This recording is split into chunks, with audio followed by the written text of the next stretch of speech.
శ్రీమాత్రే నమః. శ్రీ గురుభ్యో నమః.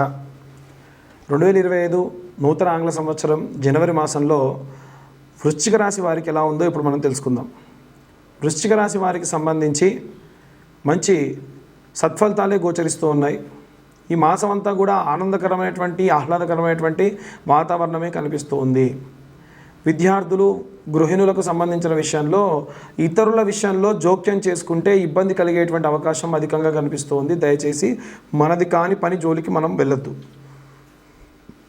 ఇక ప్రత్యేకంగా ఎవరైనా సరే ఉద్యోగస్తుల విషయానికి వస్తే మీ ఆఫీస్కి సంబంధించి ఏమైనా పార్టీస్ కండక్ట్ చేయడము, దాంట్లో మీరు అటెండ్ అవ్వడము, దాంట్లో మీకు మాట్లాడే అవకాశం రావడము, దానివల్ల మీకున్నటువంటి టాలెంట్ బయట పెట్టుకునే అవకాశం వచ్చి మీకంటే పెద్దవాళ్ళతోని ఎప్పుడు పడితే అప్పుడు మీరు అంతగా కలిసి మాట్లాడలేరు.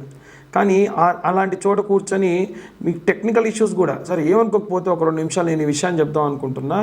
మనం గతంలో ఇలాంటి నిర్ణయం తీసుకున్నాము, ఇప్పుడు ఇలాంటి నిర్ణయాలు తీసుకుంటే ఎలా ఉంటాయి అని చిన్న స్థాయి ఉద్యోగుల దగ్గర నుంచి పెద్ద స్థాయి ఉద్యోగుల వరకు కూడా అందరూ కూడా కలిసి మాట్లాడుకోవడము. ఇది నేను చెప్పేటువంటిది ఒక ఐటీకి సంబంధించో టెక్నికల్కి సంబంధించి ఉద్యోగాలు కాదండి. ఒక బట్టల షాప్లో పనిచేసే గుమస్తా సైతం యజమానితోని మంచి సలహా ఇచ్చి బాగా మాట్లాడితే వాళ్ళు చాలా చేరువుగా దగ్గరికి తీసుకుంటారు. అలాంటి మంచి పరిణామం ఈ మాసంలో జరుగుతుంది. ఇక ప్రత్యేకంగా ఉన్నటువంటి ఈ వర్గాలు దాటిన తర్వాత మనం ఎప్పుడు చెప్పుకునేది సినీ రాజకీయ రంగాల వారికి సంబంధించిన విషయంలో పెట్టుబడులు పెట్టి లాభాలు పొందుతూ ఉంటారు. కొంతమంది నాకు తెలిసినటువంటి ఒక సినిమా యాక్టర్ ఉన్నారండి. ఆయన యాక్టింగ్తో పాటు సినిమాకి ఫైనాన్స్ చేస్తూ ఉంటారు.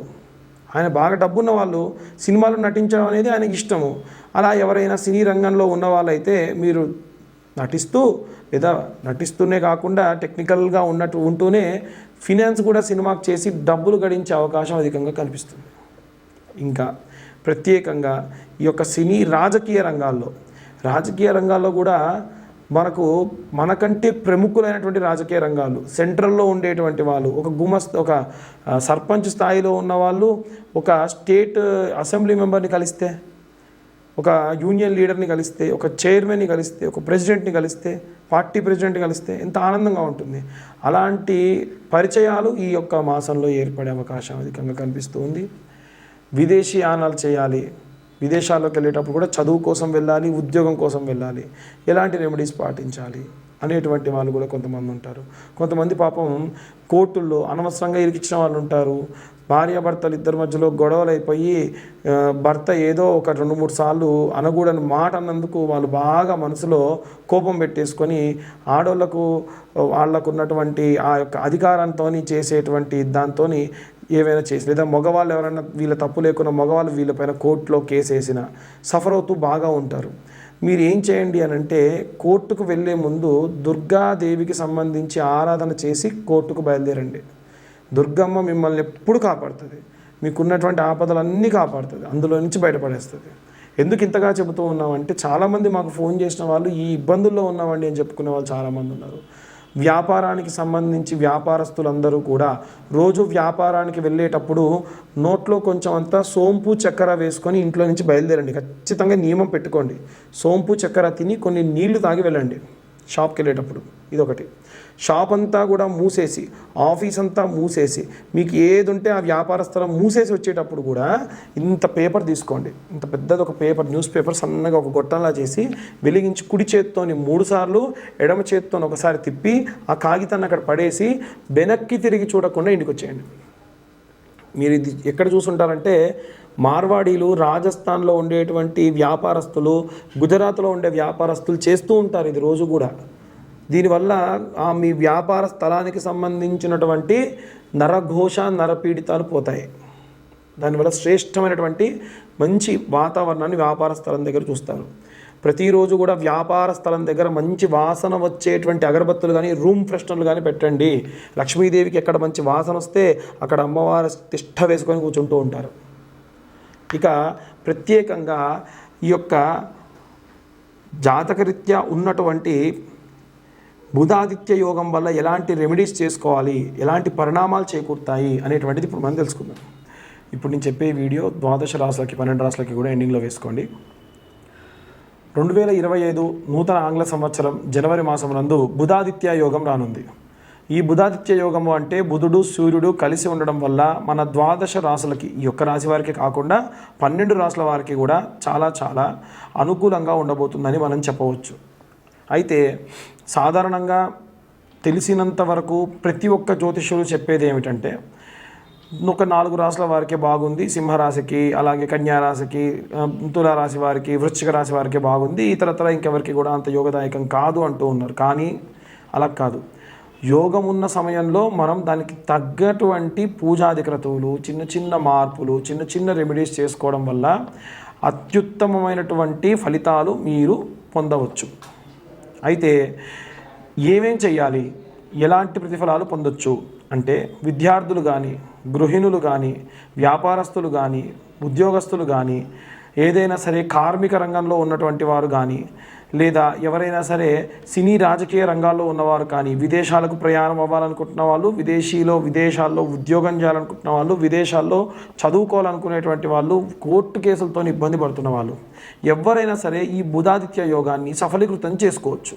ఎలా చేసుకోవాలండి అంటే చాలా చాలా చాలా ఉత్తమమైనటువంటి మార్గం ఏమిటి అంటే ఆరాధన పూర్వకంగా చేసేటువంటి మార్గము.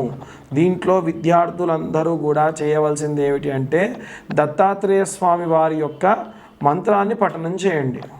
అంటే దత్తాత్రేయ స్వామి వారి మంత్రం ఏమిటంటే దిగంబరాయ విద్మహే పాంచజన్యాయ ధీమహి తన్నో దత్త ప్రచోదయాత్. ఏ మంత్రం అండి అంటే దిగంబరాయ విద్మహే పాంచజన్యాయ ధీమహి తన్నో దత్త ప్రచోదయాత్ అనేటువంటి మంత్రాన్ని విద్యార్థులందరూ కూడా పఠనం చేయండి.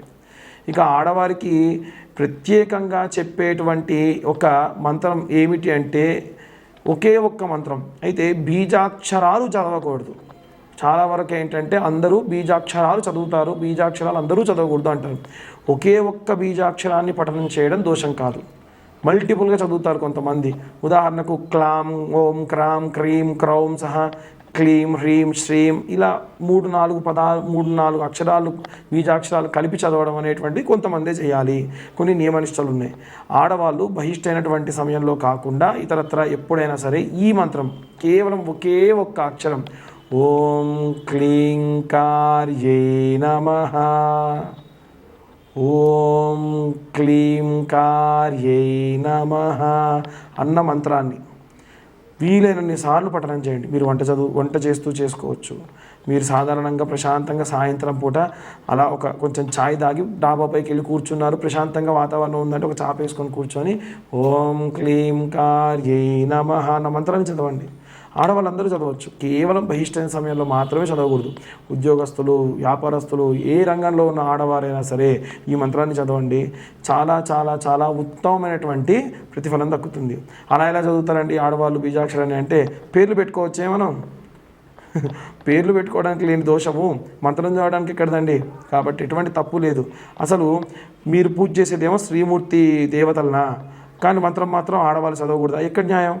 ఎక్కడా లేదు. ఆడవాళ్ళు బ్రహ్మాండంగా చదవచ్చు. ఇక ఉద్యోగస్తులు ఎవరైనా ఉంటే గనక నేను సాధారణంగా ఏదో నోటికి వచ్చింది అలా చెబుతున్నాడు అన్నట్టు కాకుండా ఇప్పుడు గ్రహస్థితి ఎలా ఉంది, ఇప్పుడు ఎలా అంటే నా దగ్గరికి వచ్చి జాతకాలు చూయించుకునే వాళ్ళందరికీ కూడా వాళ్ళ జాతకరీత్యా ఇప్పుడు నడిచే దశాకాలం ఏంటి, పలానా రాశి వారికి యుక్త వయసులో ఉన్నవాడికి అయితేనేమో ఈ దశ నడుస్తుంది, మధ్య వయసు కాడికి వచ్చేసరికి ఈ దశ నడుస్తుంది అన్న క్యాలిక్యులేషన్స్తోని, అంటే క్లియర్గా ఒక కేస్ స్టడీ చేసిన తర్వాతే నేను మీ ముందుకు వస్తున్నా.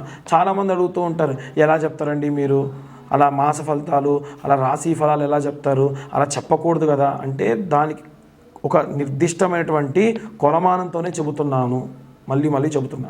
అలా ఉద్యోగస్తులందరూ కూడా చదవవలసినటువంటి మంత్రం ఏమిటి అనంటే ఓం గురు అరిష్టేతు సంప్రాప్తే గురు పూజాంచకారయేత్ గురుధ్యాన్నం ప్రవక్ష్యామి పుత్రపీడోపశాంతయే అనే మంత్రాన్ని చదవండి. ఇక మనకి గురు స్తోత్రము అని ఉంటుంది. ఇది విద్యార్థులు కానీ లేదా ఉద్యోగస్తులు కానీ ఈ యొక్క గురు స్తోత్రాన్ని చదవడం చాలా మంచిది. ఆదిశంకరాచార్యులు ఈ యొక్క గురు స్తోత్రాన్ని రచించడం జరిగింది. అయితే ఈ గురు స్తోత్రము చదువుతున్నా వింటున్నా చాలా ప్రశాంతత మీకు లభిస్తుంది. దానివల్ల మానసికమైనటువంటి ఒత్తిడి అనేటువంటిది లోను కాకుండా ఉంటారు. వ్యాపారస్తులు ఎవరైనా సరే ఉన్నత వ్యాపారాభివృద్ధి జరగాలి అంటే ప్రారంభించిన ప్రతిరోజు అది ఏ వ్యాపారమైనా చిన్న పచారీ కొట్టు దగ్గర నుంచి పెద్ద పెద్ద ఇండస్ట్రియలిస్ట్ అయినా సరే ఎన్నో రకాలైనటువంటి శౌచములతో మన దగ్గరికి జనాలు వస్తూ ఉంటారు. కాబట్టి వ్యాపారస్తులందరూ కూడా ప్రప్రథమంగా చేయవలసింది ఏంటి? అశౌచములు అంటనటువంటి దేవీ దేవతలు ఎవరైనా ఉన్నారు అనంటే కాలభైరవుడు, ఆంజనేయ స్వామి మాత్రమే. కాబట్టి కాలభైరవుడు అలాగే ఆంజనేయ స్వామి వారికి సంబంధించి కాలభైరవ అష్టకాన్ని చదవండి, హనుమాన్ చాలీసా చదవండి. ఈ మాసంలో విశేషమైనటువంటి ప్రతిఫలాన్ని పొందుతారు. ఇంకా కొంతమంది ఆంజనేయ స్వామి దండకం చేస్తామండి, లేదు మేము ఒకవేళ ఇంకా రాముల వారికి సంబంధించినటువంటి మంత్రాలు చదువుతా, ఏమైనా చదువుకోండి. శ్రీరామ రామ రామేతి రమే రామే మనోరమే సహస్రనామ తత్తుల్యం రామనామవరానని సాయంత్రం పూట మీ వ్యాపారం జరిగే చోట చదివితే ఎత్ర ఎత్ర రఘునాథ కీర్తనం తత్ర తత్ర కృతమస్తకాంజలిం బాష్పవారి పరిపూర్ణలోచనం మారుతిం తమతరాక్షసాంతకం. ఎక్కడెక్కడ రామనామం ఉంటే అక్కడ ఆంజనేయ స్వామి వారు కూర్చొని మీ వ్యాపారానికి ఉన్నటువంటి ఈ యొక్క గ్రహస్థితులకు సంబంధించినటువంటి దోషములు కానీ ఏవైనా దృష్టి దోషములు ఉంటే పోగొడతారు. ఇక ప్రత్యేకంగా రాజకీయ సినీ రంగాల వారు బాగా ఆలోచించండి. సినీ రంగాల వారు కానీ మీడియా వాళ్ళు కానీ రాజకీయ సినీ రంగాల వారు కానీ ఎన్నో చోట్లకు వెళ్ళాలి. ఒక చోట షూటింగ్ ఉందంటే వెళ్ళాలి. వారికి కానటువంటి పనికి సంబంధించి వారికి కానటువంటి క్యారెక్టర్ని వేసుకోవాలి. రాజకీయాల్లో ఉన్నవారు కూడా అంతే కదూ, వారికి రిలేషన్ ఉందా లేదా అని తేడా లేకుండా ప్రజలందరి దగ్గరికి కూడా వెళ్ళి వారి యొక్క బాగోగులు కనుక్కోవాలి. పూర్వం రాజులు కూడా ఈ రకమైనటువంటివే చేసేవాళ్ళు. ఏమిటంటే దుర్గా కవచము అని ఉంటుందండి. ఈ దుర్గా కవచాన్ని రోజు మీరు మంత్రంగా పెట్టుకొని వినడము అలాగే చదవడం చేయండి. ఈ దుర్గా కవచం ఎలా ఉంటుంది, ఎలా ప్రారంభమవుతుంది అంటే శృణోదేవి ప్రవక్ష్యామి కవచం సర్వసిద్ధిదం పఠిత్వా పాఠయిత్వా చ నరోముశ్చేత సంకటాత్ అనేటువంటి ప్రారంభమయ్యే శ్లోకంతో ఉంటుంది. ఈ కవచాన్ని చదివి రోజు కూడా మీరు బయటికి వెళ్ళేప్పుడు ఒక రుద్రాక్షకు సంబంధించినటువంటి ఇలా ఏదైనా బ్యాండ్ కానీ లేకుంటే ఏదో ఒక కంకణం, ఒక దారంతో ఉన్న కంకణాన్ని కట్టుకోండి. బయటికి వెళ్ళేటప్పుడు ఈ కవచం చదువుకొని దాన్ని కట్టుకొని తర్వాతకు మళ్ళీ అలాగే వచ్చేసి అది విప్పేసి అక్కడ పెట్టండి. ఇది సినీ రాజకీయ రంగాల వారే కాకుండా ఏదైనా ఉద్యోగస్తులు, ఏదైనా బయట విదేశాలకు వెళ్ళాలనుకునేటువంటి ఉద్యోగస్తులు, లేదా ఏదైనా కోర్టుకు సంబంధించి పనులు ఉన్నటువంటి వాళ్ళు, విదేశాల్లోకి వెళ్ళేటువంటి విద్యార్థులు ఎవరైనా సరే ఈ యొక్క మంత్రాన్ని చదివి ఆ కవచాన్ని చేతికి కట్టుకొని వెళ్ళండి. మంచి మంచి శుభ ఫలితాలు పొందవచ్చు. ఇక ఇవన్నీ కూడా ద్వాదశ రాశుల వారందరూ కూడా పాటించవచ్చు. జాతకం గురించి మాకు ఫోన్ చేసే వాళ్ళు ఉచితంగా చెప్పమని కానీ లేకుంటే వారు ఇచ్చేటువంటి డేట్ ఆఫ్ బర్త్ టైం లేకుండా చెప్పమంటున్నారు. డేట్ ఆఫ్ బర్త్ టైము లేకుండా ఒక కొలమానం అనేది లేకుండా చెప్పడం కష్టం. కాబట్టి దయచేసి అందరికీ కూడా విజ్ఞప్తి, మీరు పుట్టినటువంటి తేదీ, సమయము, పుట్టినటువంటి ప్రదేశము, జాతకం గురించి అడిగేటువంటి వాళ్ళు మీ యొక్క పుట్టినటువంటి తేదీ, పుట్టినటువంటి సమయము, పుట్టినటువంటి ప్రదేశాన్ని పంపించండి. ఇది రాయడానికి గాను మాకు పట్టే సమయం 3 గంటలు పడుతుంది. కాబట్టి 1521 రూపాయలు తీసుకోవడం జరుగుతుంది. దాని ప్రకారంగా మళ్ళీ మీతో నేను గంట పాటు మాట్లాడడం కూడా జరుగుతుంది. అందరికీ కూడా ఆంగ్ల నూతన సంవత్సర శుభాకాంక్షలు.